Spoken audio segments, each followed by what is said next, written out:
Hello friends, welcome to a new video. आप सभी का मेरे वीडियो में स्वागत है। यहाँ पर मैंने बाल मनोविज्ञान सब्जेक्ट उठाया हुआ है। तो मैंने पिछले वीडियो में बाल मनोविज्ञान का सिलेबस आपको दे दिया है, आप उस सिलेबस को ज़रूर चेक कर लें। यहाँ पर मैंने चैप्टर नंबर 1 शुरू किया, मनोविज्ञान और बाल विकास। ये चैप्टर बहुत इंपॉर्टेंट है क्योंकि हमें एक्चुअल में पता तो रहे कि जो सब्जेक्ट हम पढ़ रहे हैं वो सब्जेक्ट क्या है। सबसे पहले तो जो हमारी नींव है वो हमें पता होनी चाहिए कि बाल मनोविज्ञान है क्या, ठीक है। और बाल मनोविज्ञान और बाल विकास में अंतर क्या है, अगर ये एक ही हैं तो फिर ये अलग से क्यों हमने लिखे हैं, ठीक है। तो यहाँ पर आप जानेंगे कि बाल विकास क्या है, बाल मनोविज्ञान क्या है, बाल विकास और बाल मनोविज्ञान में क्या अंतर है। तो चलिए शुरुआत करते हैं। पहला है हमारा कि बाल विकास क्या है। तो यहाँ बाल विकास जो है आप उसके बारे में सारी विशेषताएं पढ़ेंगे, ठीक है।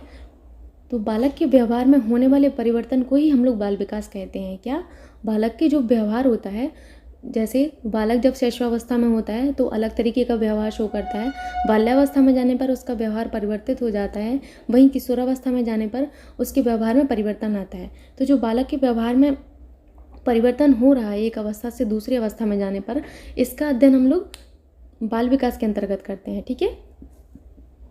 अब यहाँ पर हमें पहला पॉइंट पढ़ना है बाल विकास में कि बाल विकास के अंतर्गत हम विभिन्न पहलुओं का अध्ययन करते हैं। कौन कौन से पहलू? शैशवावस्था, बाल्यावस्था, किशोरावस्था का अध्ययन हम लोग बाल विकास के अंतर्गत करते हैं। वेरी वेरी इंपॉर्टेंट पॉइंट कि हम बाल विकास के अंतर्गत किन किन चीज़ों का अध्ययन करते हैं। शैशवावस्था, बाल्यावस्था, किशोरावस्था का अध्ययन करते हैं, ठीक है। अगला पॉइंट है हमारा, बालकों के विभिन्न पहलुओं का अध्ययन बाल विकास के अंतर्गत ही किया जाता है। तो बालक के कौन कौन से पहलू होते हैं? बालक के पहलू होते हैं बालक की स्मृति, बालक की रुचि, आवश्यकताएं और बालक का सामाजिक परिवेश, वंशानुक्रम एवं वातावरण। ये सारी चीज़ें जो हैं बालक के पहलू कहलाते हैं। इन सब पहलुओं का अध्ययन हम लोग बाल विकास में ही करते हैं, ठीक है। अगला पॉइंट है हमारा, बालक के व्यवहार का अध्ययन बाल विकास के अंतर्गत किया जाता है। ये तो आप पहली लाइन में ही पढ़ चुके हैं कि किस तरीके से बालक का व्यवहार परिवर्तित होता है। इन सारी उसके व्यवहारों का जो अध्ययन है, इन सभी का अध्ययन हम लोग बाल विकास में करते हैं, ठीक है। अगला पॉइंट है हमारा, व्यक्तिगत भिन्नताओं का अध्ययन बाल विकास के अंतर्गत किया जाता है। जैसे कि आप सबको पता है कि एक व्यक्ति दूसरे व्यक्ति से कोई समानता नहीं रखता, हर व्यक्ति दूसरे व्यक्ति से भिन्नता रखता है। तो ऐसे ही व्यक्तिगत भिन्नताओं का अध्ययन हम करते हैं वो बाल विकास के अंतर्गत करते हैं कि एक बच्चा हमारा दूसरे बच्चे से किस तरीके से भिन्न है। इन सारी चीज़ों का अध्ययन हम लोग बाल विकास में करते हैं, ठीक है। अगला पॉइंट है हमारा, वातावरण का बालक के विकास पर पड़ने वाले प्रभावों का अध्ययन बाल विकास के अंतर्गत किया जाता है। जैसा कि आप सबको पता है कि वातावरण एक अच्छा इफेक्ट भी डाल सकता है बालक के विकास पर और एक गलत इफेक्ट भी डाल सकता है। कैसे? अगर बालक का वातावरण एक अच्छा है, सकारात्मक दृष्टि भरा है, मान के चलिए उसका परिवार बहुत अच्छा है, उसको सपोर्ट करता है, तो बालक का विकास बहुत अच्छा होगा। वहीं आप उल्टा कर दीजिए, अगर घर में क्लेश होगा, घर में लड़ाई झगड़ा ये सब चलेगा, तो बालक का विकास अवरुद्ध हो जाएगा। बालक चिड़चिड़ापन, अलग उसके अंदर से उसको चिड़चिड़ापन फील होने लगेगा, ठीक है। इस तरीके से बालक का वातावरण जो है उस पर क्या प्रभाव डालता है, इन सब का अध्ययन हम लोग बाल विकास के अंतर्गत करते हैं, ठीक है। अब हमें पढ़ना है बाल मनोविज्ञान। बाल मनोविज्ञान होता क्या है तो ये जान लेते हैं पहले। तो बालक के व्यवहार में हो रहे परिवर्तन, साथ ही साथ व्यवहार के सभी पक्षों का अध्ययन हम लोग बाल मनोविज्ञान में करते हैं। आखिर व्यवहार के जो पक्ष हैं वो क्या हैं जिनका अध्ययन हम लोग बाल मनोविज्ञान में कर रहे हैं? तो आप सबको पता होने चाहिए कि व्यवहार के 5 पक्ष होते हैं। Very very important. कई बार परीक्षा में इसी तरीके का प्रश्न आता है कि निम्नलिखित में से व्यवहार का पक्ष नहीं है, तो आपको 3 पक्ष दिए जाएंगे जो व्यवहार के पक्ष हैं और एक भिन्न पक्ष दे दिया जाएगा। तो आपको सबसे पहले इस क्वेश्चन को सही करने के लिए व्यवहार के 5 पक्ष पता होने चाहिए कि व्यवहार के 5 पक्ष कौन से हैं। सबसे पहले तो आपको यही पता होना चाहिए कि व्यवहार के कितने पक्ष हैं। 5 हैं। कभी कभी संख्या भी पूछ ली जा सकती है आपसे कि व्यवहार के कितने पक्ष हैं, 4, 5, 2, 1। तो आपको पता होना चाहिए व्यवहार के 5 पक्ष हैं, ठीक है। व्यवहार के कौन कौन से पक्ष हैं ये आगे जानते हैं हम लोग। व्यवहार का पहला पक्ष होता है सामाजिक पक्ष, दूसरा होता है शारीरिक पक्ष, तीसरा होता है नैतिक पक्ष, चौथा होता है संवेगात्मक पक्ष, 5वां होता है मानसिक पक्ष। Very very important. ये सारे पक्ष हमारे व्यवहार के पक्ष होते हैं, ठीक है। इन सबको आपको याद रखना है। जब आप शैशवावस्था पढ़ेंगे मेरे साथ, आगे जैसे जैसे बढ़ते जाएंगे तो जब बालक की अवस्थाएं आती हैं तो आप वहाँ पर देखेंगे शैशवावस्था, बाल्यावस्था, किशोरावस्था। तो आप हर एक अवस्था में ये पांचों पक्ष पढ़ेंगे, सामाजिक पक्ष, शारीरिक पक्ष, नैतिक पक्ष, संवेगात्मक पक्ष, मानसिक पक्ष।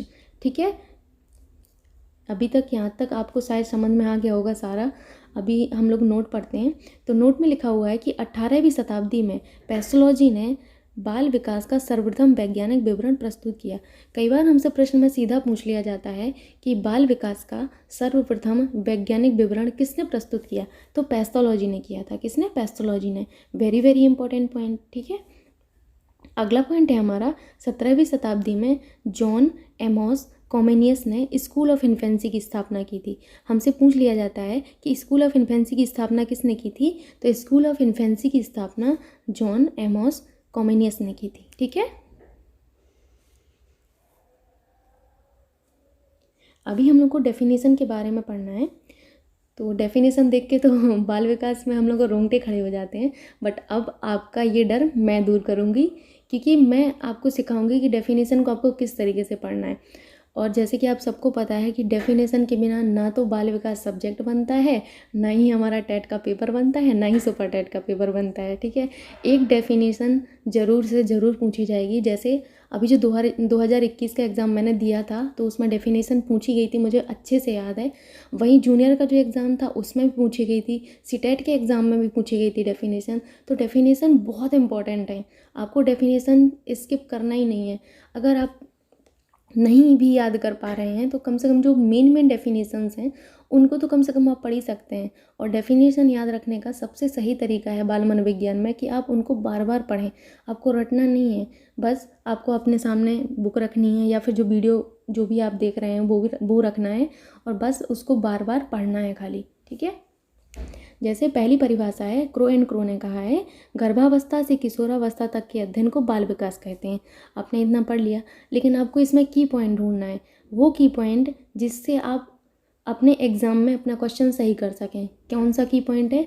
तो क्रो एंड क्रो में आपको की पॉइंट याद रखना है, गर्भावस्था से किशोरावस्था तक। ठीक है, ये आपको की पॉइंट याद रखना है कि क्रो एंड क्रो ने गर्भावस्था से किशोरावस्था तक की बात की थी। ठीक है, अगला पॉइंट है हमारा, अगली डेफिनेशन है जेम्स ड्राइवर साहब की।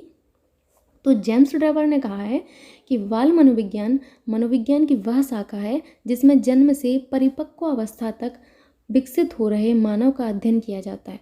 तो आपको जेम्स ड्राइवर की जो डेफिनेशन है उसमें की पॉइंट क्या पकड़ना है?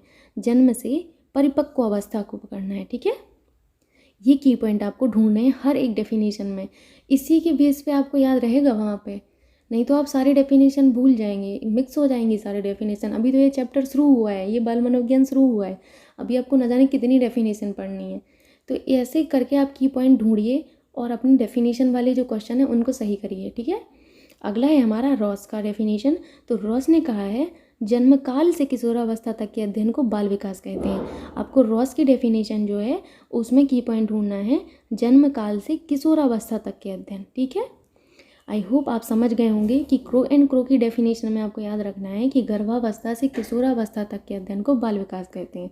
वहीं जेम्स ड्राइवर ने कहा है, जन्म से परिपक्व अवस्था तक विकसित हो रहे मानव का अध्ययन किया जाता है। किसमें? बाल मनोविज्ञान में। ठीक है, रॉस ने कहा है, जन्मकाल से किशोरावस्था तक के अध्ययन को बाल विकास कहते हैं। आई होप आप समझ गए होंगे। अभी हम लोग डिफरेंस पढ़ लेते हैं कि बाल मनोविज्ञान और बाल विकास में अंतर क्या है। तो मैं आपको यहाँ पे बता दूँ कि बाल मनोविज्ञान और बाल विकास में अंतर कुछ नहीं होता, बस इनके क्षेत्र को लेकर अंतर होता है, बाकी इनमें कोई अंतर नहीं होता। और हमारा जो बाल विकास है, ये जो बाल विकास है वो हमारा बाल मनोविज्ञान की शाखा है। ठीक है, किसकी शाखा है? बाल मनोविज्ञान की शाखा है। ठीक है, जैसे पहला पॉइंट हमने जो लिखा है डिफरेंस में वो ये है कि बाल मनोविज्ञान का क्षेत्र सीमित है जबकि बाल विकास का क्षेत्र असीमित है। ठीक है, अगला पॉइंट है हमारा कि जो बाल मनोविज्ञान, ये बाल मनोविज्ञान जो है हमारा पहले मन के विज्ञान के रूप में जाना जाता था। आगे आप चैप्टर में जानेंगे, जो दूसरा वीडियो आएगा मेरा, कि मनोविज्ञान को मन के विज्ञान के रूप में किसने जाना, किसने कौन सी शताब्दी में और किसके द्वारा जाना गया, ठीक है। लेकिन अभी आपको याद रखना है कि बाल मनोविज्ञान को मन के विज्ञान के रूप में जाना गया, जबकि जो बाल विकास है उसको मनोशारीरिक क्रियाओं की, उसमें मनोशारीरिक जो क्रियाएं होती हैं उन सब की बात की जाती है, ठीक है।